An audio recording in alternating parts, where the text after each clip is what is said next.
One of the new features Rockstar added to GTA Online in 2023 was a fast travel taxi service. And in this video, I'm going to be going over how you can get it to work, where the actual fast travel locations are. I'll show you guys a map, and we'll go over why it's really not even that good. In typical Rockstar fashion, they added a feature that could have been useful for a number of things, but it's ultimately a complete letdown. So if you've been hearing about how you can now fast travel in GTA Online, worry no more. It's not that crazy. It's not gonna break the game, but every now and then you might find it useful. So the first thing is that it's actually only on the new consoles. It's only on the Xbox Series X and the PS5. It's only on the expanded, enhanced editions of the game. So if you're on PC, if you're on the older consoles, unfortunately, you can't fast travel with the taxi service. But as you'll find out, there are other ways to fast travel that are the exact same thing. The way it works, if you're on the new consoles, is you call the taxi through the downtown cab company services contact on your phone.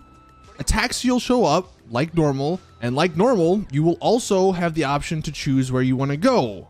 Now, a lot of us thought that this fast travel service, you would be able to choose a specific location, a specific waypoint, and then fast travel to that.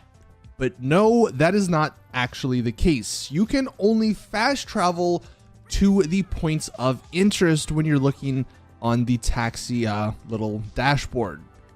So if you want to go to a specific location, if you want to even go to your properties, you can't fast travel with this. You can see I put a waypoint. It just goes like normal. I think tried to go to one of my arcades or one of the properties I own.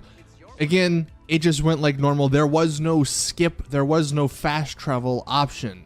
But this time, we're going to go ahead and choose a specific location from the points of interest. We're going to actually go up to Paleto Bay. And when we actually go to hit start, you can see at the bottom right, there is the skip option. Now on this account, I think I, for whatever reason, paid for GTA Plus. So it is free for me.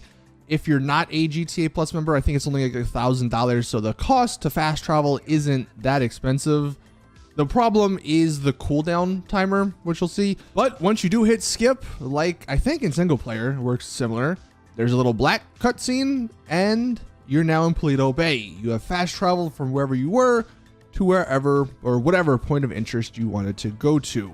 So that is how you fast travel. Like I said, it could be useful for very specific things. I guess really if you're trying to go from like the city to Paleto Bay or from Paleto Bay to the city, that's probably the only use for this, unfortunately. And the reason I say that is because we'll call the taxi again. We'll try and do the exact same thing. This time we're going to go from Paleto Bay to the airport. And when I go to hit skip at the top left, it gives me a little error. It says, hey, there's a cooldown on the feature. Now, some specifics on this cooldown. If you're a GTA Plus member, it's only a 5-minute cooldown. But if you're a regular player of GTA Online, not a GTA Plus member, it is a 48-minute cooldown. So if you are fast traveling in this taxi service and you're not a GTA Plus member, you're only doing this, like I said, basically probably once per playtime. Even with the 5-minute cooldown timer, it's not that great because you can't specify where you want to go. That's actually the big downside, I think. And it's almost like, why did they put this in if they were going to put so many restrictions on it? That's the question I have, at least. Like, at least if there were going to be these crazy restrictions, let us fast travel to the specific waypoints we want. But no, that's not the case. You can only go to the specific points of interest. And if you're looking for a map, here is a map of them. There's not a whole lot. You can see there's Paleto Bay, there's Grapeseed, Sandy Shores, the Tongva Hills, the Shumash area, the observatory, the pier, the Legion Square, middle of the city, the terminal down at the docks, and then of course the airport. So those are the only locations you can fast travel. And if you've used some of the other fast travel mechanics in the game, you'll notice this map looks very similar. And that's because it's the exact same points you can fast travel using the agency SUV and the casino limo service.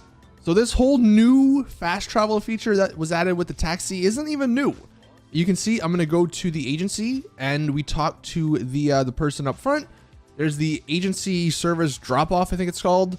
You can choose any of those exact same locations we just shown, and when you start it up, there'll be a little cutscene, and we'll end up in Legion Square. That's where I decided to fast travel. The exact same thing will happen if you were, I think, a penthouse owner at the casino.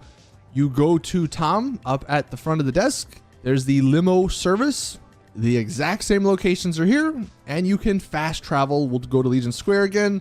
There'll be a little cutscene, and we'll end up back in Legion Square. These two fast travel services don't have a cooldown timer. You can do them whenever you want. I guess the only downside is you have to actually go back to the physical location. You have to go back to the casino or back to the agency. And that is the one pro of the new taxi fast travel service. You can just call it anywhere you want. So I guess in that regard, it's kind of neat. But for most of these fast travel places, you're not going to be saving too much time, because when you do get there, you're going to have to go through your mechanic, call your personal vehicle again. That's going to take a couple of extra seconds. And by the time you've done all that, you know, if you just had an Oppressor Mark II or something, you could have just flown there and probably been there in almost the same time. Like, unless you are going from the airport to Paleto Bay or Paleto Bay to the airport, this whole new fast travel service isn't really the best. Even with the GTA Plus benefits, I don't think it's that great either. So if you were wondering, like, if you were missing out on the fast travel stuff because you're not a GTA Plus member, I wouldn't worry. Get yourself an Oppressor Mark II, call it instantly through the interaction menu, and you'll be fine. Or just go to the agency if you have one, or just go to the casino, and if you have the penthouse, you can fast travel that way. I guess I kind of understand Rockstar's positioning here if they were going this route where they didn't want to make this new fast travel service like super broken. This is definitely a way to not make it broken, but in my opinion, it's also a way to make it not worthwhile at all. Like, it's a cool feature, it's a cool idea. Obviously, it's in single player, but the way they implemented it here, I just don't think really many people at all are ever going to touch this feature. But that is my opinion, I guess. Let us know in the comments what you guys think. Do you think this is a good feature? I just wanted to make this video to showcase it off in case anyone was wondering. Again, over the last week, we've been talking a lot about the taxi, but not the actual taxi fast travel. We've been talking mainly about how the taxi missions aren't that good. Another feature Rockstar's added that's just been kind of a flop, mainly because of the payouts. I mean, that's really it, but I figured I'd make this video in case anyone new out there was wondering. This is the new feature, the new taxi fast travel feature. It's basically the same as what we've had in the game already. This time you can just call it wherever. So that's going to do it for today's video. Thank you all for watching. Please drop it a like if you did enjoy, subscribe for more GTA content, and as always, I'll see you all in the next one.